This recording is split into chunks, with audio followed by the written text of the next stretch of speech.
What is going on, everybody? Welcome to Sports Talk with Brodes, episode 41. As always, you can follow me on Twitter at Sports and Brodes. You can call into the show, which I have a caller, first time in a while. We will get to that as we talk about the Eagles game. To call into the show, you use your voice recording app on your cell phones and you send it to me at sportsandbrodes@gmail.com. Also, before we begin, I created a message board forum where you can go in and discuss topics with me. It's kind of like a blog. It doesn't have to be that serious though. A couple sentences or whatever about a topic that you would like to talk about. You can create threads, create polls, talk to other people, other fans that discuss their views on it.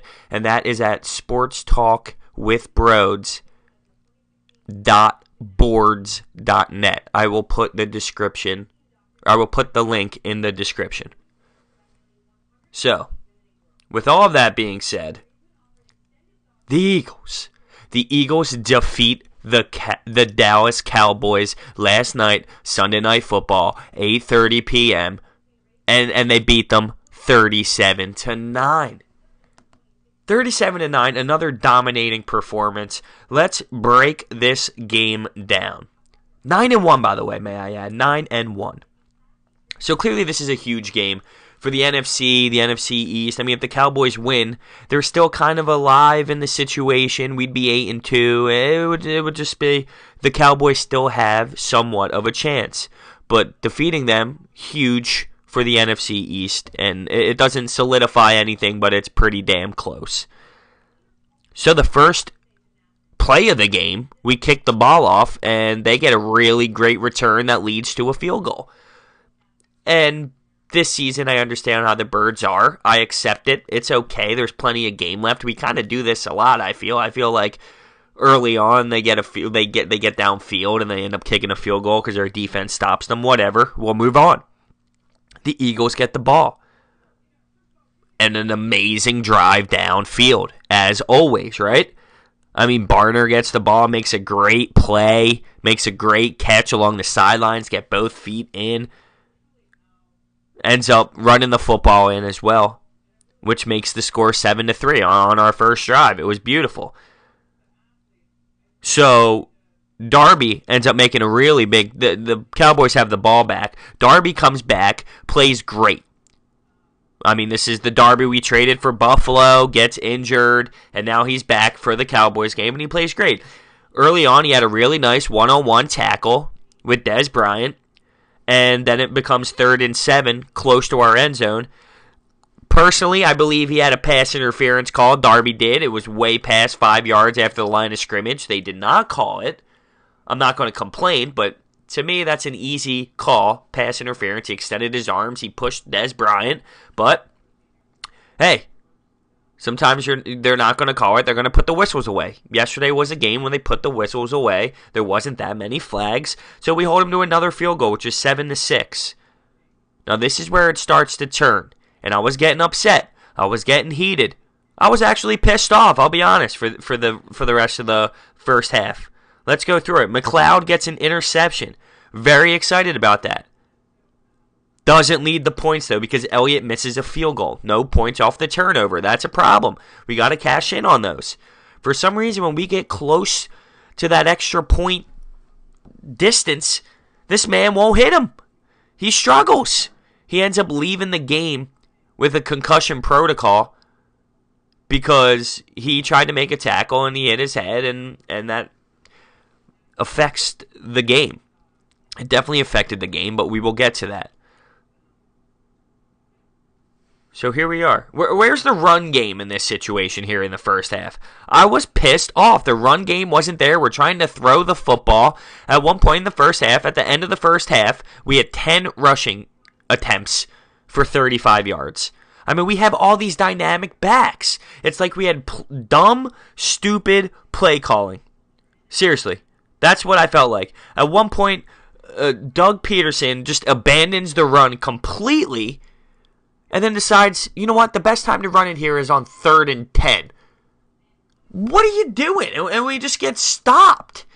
I was like, this is the Doug Peterson that I thought. we had early on in the season. I was getting frustrated.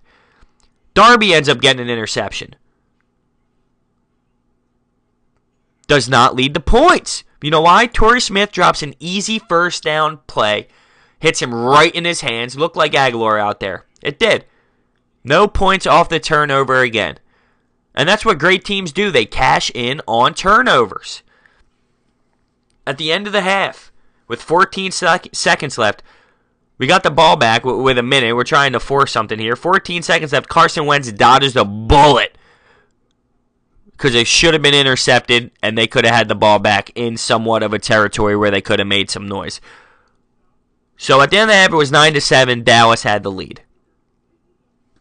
I'm frustrated. I'm sweating.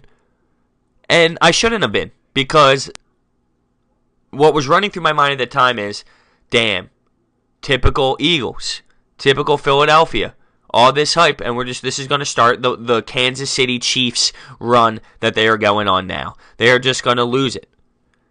But I should have known better, because I was the first one of being a hypocrite. I always said, let's not get too worried about it. This is a different team. This isn't a curse of Philadelphia, different team. And boy, did they prove me wrong in the third quarter, which I'm not mad about. We come out and we run the football. And you want to know what happens? Clement, touchdown run of 15-9. Look what happens when you run the football. Because on that drive, we were running the football. That opened up some field play, passing plays. We hit Selleck with a nice play. We hit Jeffrey with a nice hit. I mean, it just opens the field. Start running the ball, opens up the passing field. Pretty simple. So we have no kicker at this point. We have to go for 2 points, Doug Peterson said. So what's he do? He hits Clement again, and he gets a 2-point conversion, 1-for-1. At this point, we get the ball back. What happens? A Ajayi 71-yard run. I thought he was going all the way. We were inside our own 20, and you can see all the Eagles players, all the tackles, Carson Wentz putting their hands up. They thought we had it. They thought we had the touchdown, but Ajayi gets stopped. But he flipped the field completely, and we end up hitting Torrey Smith with a touchdown to make the score 21-9. Well, we go for the 2-point conversion again because we don't have a kicker, and Carson Wentz in the pocket, off his back foot, leans forward, dodges a sack, and hits Jeffrey for the 2-point conversion. 23-9 is now the score, and here come the Eagles. A little bit of breathing room for me. My sweating stopped, and I realized this is the Eagles team I thought we had. I don't know why I got so upset, but I knew it wasn't over yet. So that was the end of the third quarter. Jason Kelce, by the way, had a phenomenal game. They kept praising his blocking. I mean, he truly played amazing. They were showing our offensive line in their rankings with Pro Football Focus. With Vitae being in there, it was a little bit weaker. But hey, I haven't heard Vitae's name in a long time. And that just means you're doing good. Because you don't want to hear your name as an offensive lineman. That means you're probably getting beat. No complaints. Absolutely none with Vitae last night. Fourth quarter. Carson Wentz dodges another sack. Hits Alshon Jeffrey. Blunt then next play runs it for a massive, massive run. And this is when Aguilar had a touchdown. But his knee was down. He escaped a beautiful play, but his knee did touch the ground, so they had to bring him back, sadly. And this was the point. It was 23-9. So that's a 14-point lead. No kicker, in field goal position. 2-possession game. I would say, because our linebacker, who was kicking the ball off kickoffs, was now, on these kickoffs after the touchdown, he was putting them in the end zone. So it wasn't like they were ugly-looking kicks. So I felt like 2-possession game, you're in field goal position. Do you go for it with your kicker and just try and get the extra points to make it a 3-possession game? Me, personally, I would have done it. It was 4th and 5. I would have just kicked the points. But we have Doug Peterson, and he is an aggressive coach. Well, it worked for him because we scored a touchdown to Alshon Jeffrey. An amazing catch. Stretches out completely, makes a great play, which makes the score 29-9. It worked out. We are going for the 2-point conversion again. And he hits Ertz with an effective play but Ertz fumbled it. But to me, the play worked. We were getting in the end zone consistently for 2-point conversions, and Dallas knew we were going for it and couldn't stop us. So yeah, technically we were 2 for 3 at this point, but the play worked. Ertz just fumbled it a hair before the goal line. So in my eyes, they're 3 for 3 on 2-point conversions. They can't be stopped by this Dallas Cowboys team who knew what we were going to be doing. 29-9 at this point in the fourth. Feet are up. I'm relaxed. Just having a great time, enjoying some great football. Am I right? Nigel Bradham with a fumble recovery to the house, 35-9. Derek Barnett with an amazing game. He strips the ball on that play. And what's next in another 2-point conversion try, right? To Burton, 37-9. So in my eyes, even though statistically we were 3 for 4 on the 2-point conversions, we were 4 for 4. Malcolm Jenkins gets an interception in the end zone. And then here we are. We're 9-1. 9-1. It's like I'm dreaming. It really is. It's like I am dreaming. So here's some stats for 9-1 squads. 50%. I'm sorry. Way wrong. 100% of the 50 NFL teams starting 9-1 in the Super Bowl era have made the playoffs. So that's every single team that started 9-1 in the Super Bowl era has made the playoffs. Something would be truly horrible. I don't know what I would do if this team didn't make playoffs, but that's not even realistic, so I'm just going to stop there. 23 of these teams went to the Super Bowl game, final game. That's a 46%. So at this point, we're almost sitting at a 50-50% chance of getting to the Super Bowl game. That's not bad odds. 50-50 at this point. And of those teams, 11 won the Super Bowl, which is 22%. Those aren't bad analytics, people. Analytics. That's the way sports go in 2017. So those are not bad percentages at all. By the way, that was the first 3-interception game of Dak's career. Wentz had 3 interceptions in his last 8 games. Now, I'm not bashing Dak Prescott. I think he's a good quarterback. But you could tell that he struggled without a dominant run game of Zeke. Although, at some point, I thought Alfred Morris kind of torched our D a couple plays here and there. Nothing crazy. I mean, we didn't let up a touchdown all game, all field goals, all in the first half. We didn't even let up any points in the second half. But there were a couple plays where I was like, damn, he's breaking through this D a little bit. But it was nothing too serious. Nothing too serious at all. Now, I do have a caller, and I'm going to take that call right after this next point. Now, I'm just looking at these NFC teams. You know what? I'll do this. I'll do this after the phone call. So, I'm going to take him. You are on Sports Talk with Brodes. What do you have for me? Hey, Brodes, it's Bud. Tough question for you here. I had a couple of teammates ask me this, and I want to get your opinion. Would you take an Eagles Super Bowl this year and give up the playoffs for the next 5? I don't know. I couldn't answer this one myself, but I just want to get your opinion. Thanks, Brodes. Thanks, Bud, for the call. I appreciate it. Now, that is tough, but you know what? It is not easy. Not easy at all to win a Super Bowl. I'm going to accept that one Super Bowl for the next 5. And I will tell you why. Look at someone like Aaron Rodgers. The man won 1 Super Bowl. And look at the talent. He's probably one of the most dominant quarterbacks ever, and definitely in this era, him and Tom Brady, soon to be Carson Wentz. But it's not easy to win the Super Bowl. So you're telling me this city finally gets to see 1 Super Bowl. 1. In the next 5 years. We see 1. I can't imagine somebody saying no to that. Are we going to get greedy? Because I feel like if you say no, you're just getting greedy at that point. Oh, I don't want one with this team. I want 3 in the next 5. Take a deep breath, buddy, and just think about it. 1 Super Bowl in the next 5 years. I'm taking it. I've never seen one. This city has never seen one. This team has the talent to do it, and it's not easy at all to win. You need to do it. You got to take it. It's a great question. Don't get me wrong, because what you brought up to me is Carson Wentz in his prime. You're only going to see 1.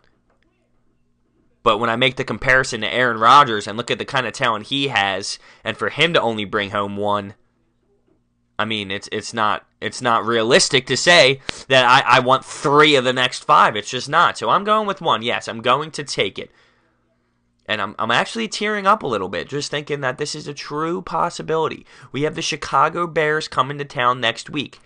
I'm not believing in the trap game. This is a W for the Birds. It's a W for the Birds. I don't believe in trap games anymore.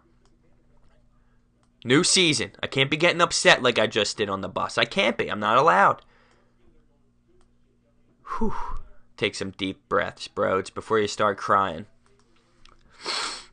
So one of the points I was going to bring up before I took that call was just the NFC compared to the AFC right now.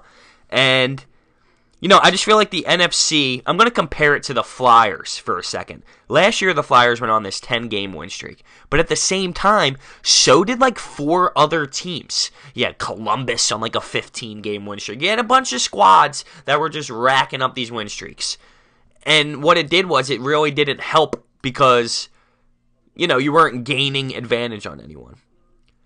Now, I'm happy with what the Eagles are doing. I'm obviously going to take this win streak at this point. I'm not going to be disappointed that we have this win streak just because other teams have win streaks. But you're looking at a really strong NFC right now compared to an AFC. And you got teams like the Saints pull through again late against the Washington Redskins, who I really wanted the Skins to win that game. And they had it, and they ended up blowing it for us.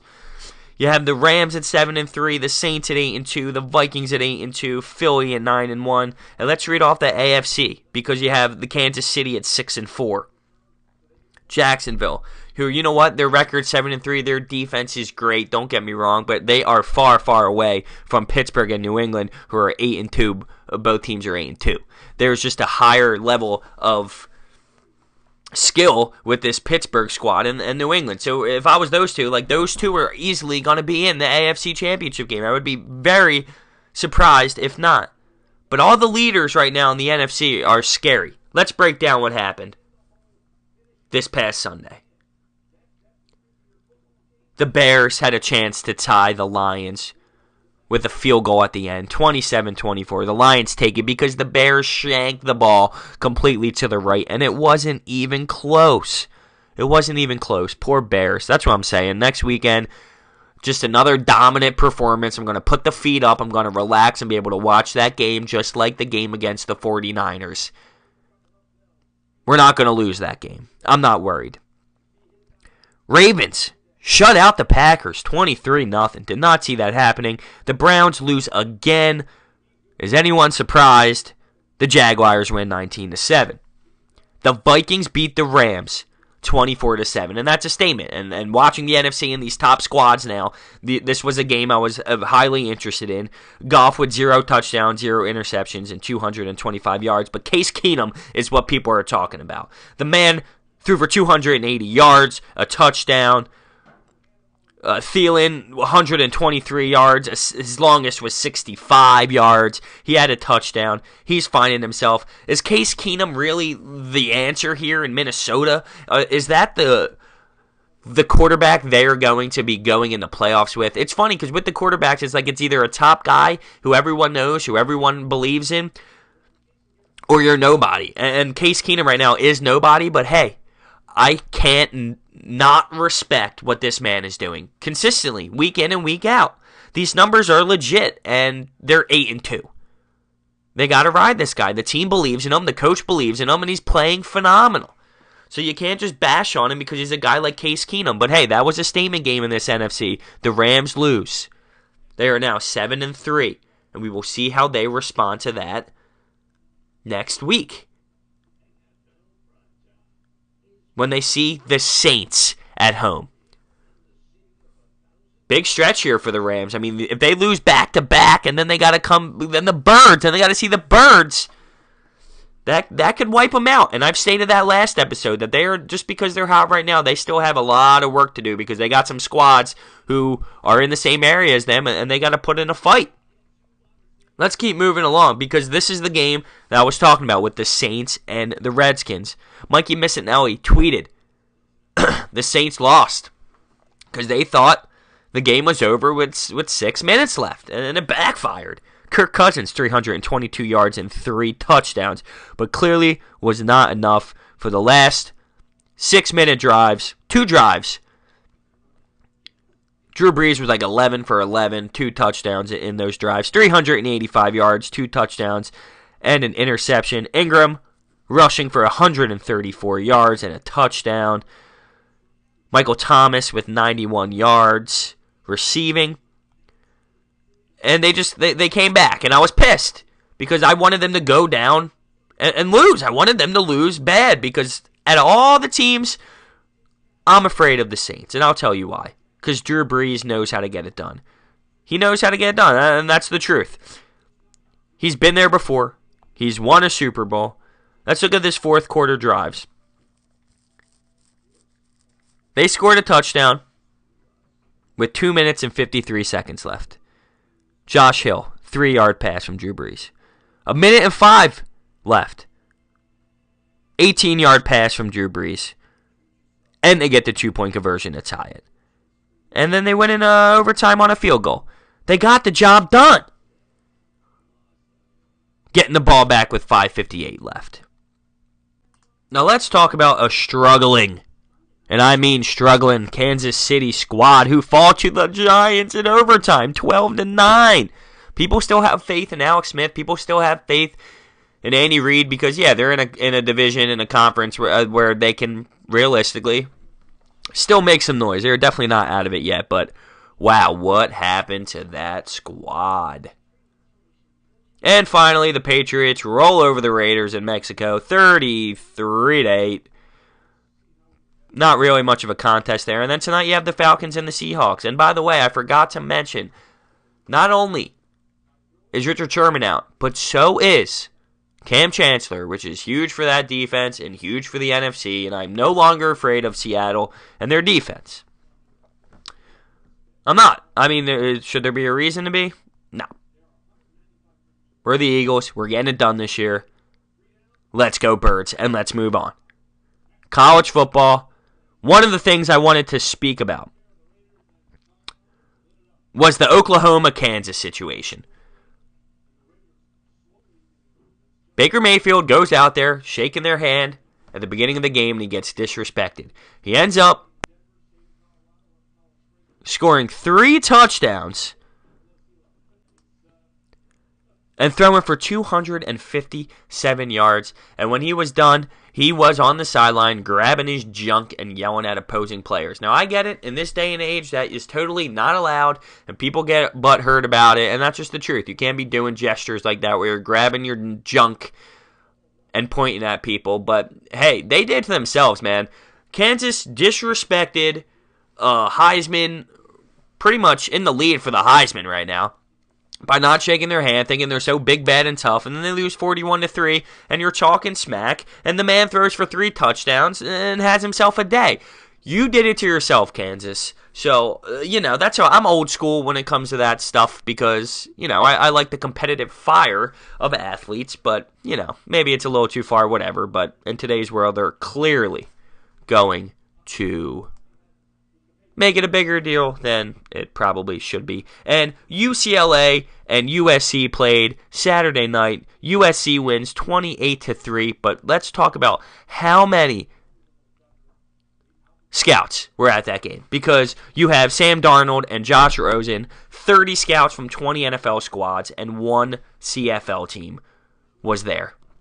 You're talking about quarterbacks that are literally going 1-2 in this NFL draft. And it was, my personal opinion is Rosen is better than Sam Darnold. I think he throws the ball better. I think he just has more of a pocket passer. Rosen, 421 yards, 3 touchdowns, and 1 interception. And Darnold, 264 yards, 0 touchdowns, 1 interception. I just feel like Josh Rosen is more of an NFL-ready quarterback right now in this situation, and for the future. I think he has a better asset than Darnold does. And it showed in the stats. I mean, they lost the football game. We're talking about a 5-6 UCLA squad over a 10-2 USC team. That doesn't really have anything to say about the quarterback's play when it comes to the NFL and the NFL draft. If I was just them, I wouldn't want to go to the Browns. Let's be real. You don't succeed at the Browns, no matter how great you are. I was thinking about if Carson Wentz played for the Browns. Come on. He would not be anywhere related to how good he is now. And finally, let's go with some Sixers. Sixers played the Warriors again, and they scored 47 points in the first quarter. Let's go. In the first quarter at home at the Wells Fargo, I was so hype. So hype. But for the third quarter to let up 47 themselves pissed me off.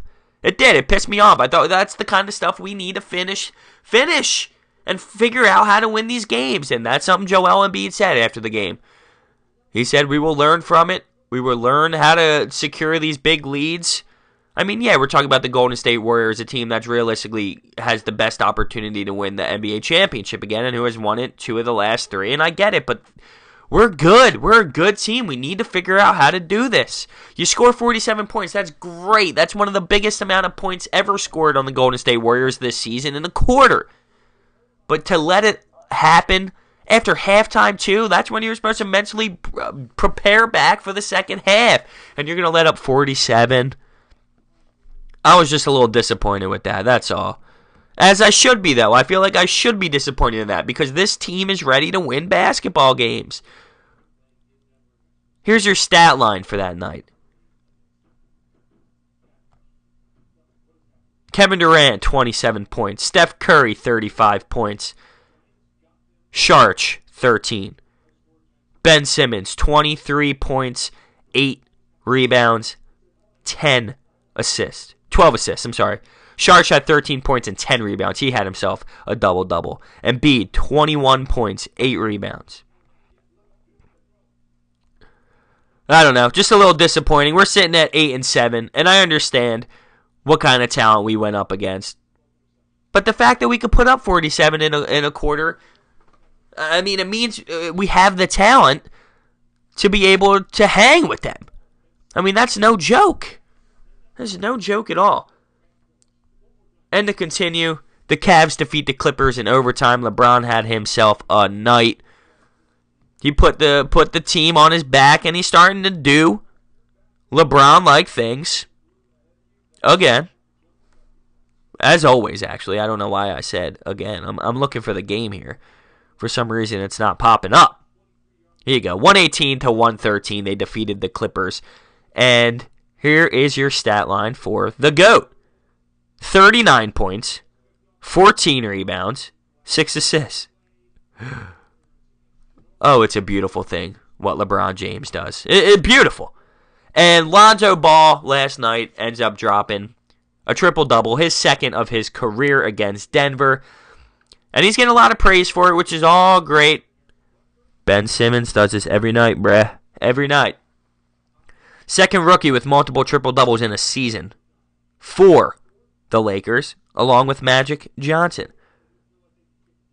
Also, there was a scene a couple games ago where Lonzo's teammates were getting into a little scuffle, and he just walks to the bench and doesn't even care for it.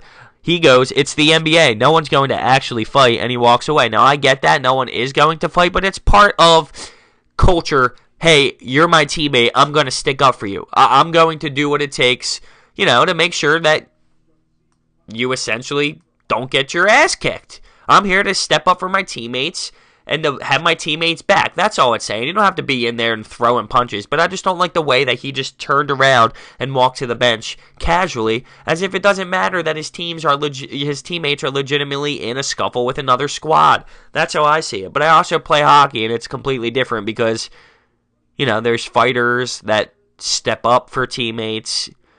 There's specific people who step up for teammates. That's their role. But in hockey, everyone's sticking up for someone after the play's dead at the net. Your goalie gets hit. You're not just going to skate to the bench. You're going to cross-check that dude. That's just how I see it, though. So with that being said, I'm going to end this episode. As always, you can follow me on Twitter at SportsAndBrodes. You can call into the show using your voice recording app on your cell phone and send it to sportsandbrodes@gmail.com. And on top of that, my new website, my message forums.